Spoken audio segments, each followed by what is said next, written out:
இணைந்து ஜெபிப்போம். ஆண்டவரே இயேசுவே, தூய கோவிலில் இருக்கின்றவரே, உம்மை துதிக்கின்றேன்.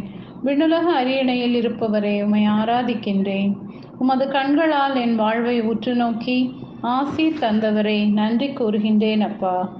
நான் வரும் வரை இவன் இருக்க வேண்டும் என நான் விரும்பினால் உனக்கு என்ன? நீ என்னை பின்தொடர்ந்து வா என இன்றைய இறைவார்த்தையின் மூலம் உன் தாழ்வான மன சிந்தனைகளை சீர்தூக்கி பார்த்து அதை திருத்திக்கொள் என்று நீ தரும் அறிவுரைக்கு நன்றி இயேசுவே.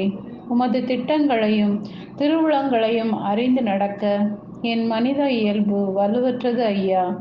உமது உள்ளத்தில் இருப்பதை அறிந்து உமது விருப்பம் செயல்பட உமது தூய ஆவியானவர் எனக்கு துணை செய்ய வேண்டும். தீமைக்கு பதிலாய் தீமை செய்யாதீர் என்றீரே.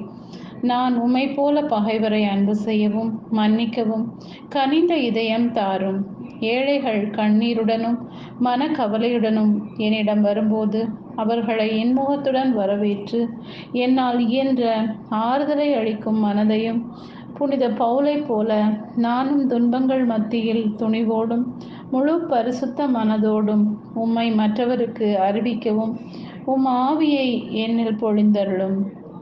விலை உயர்ந்த பொன் நெருப்பிலிட்டு புடமிடப்படுகிறது.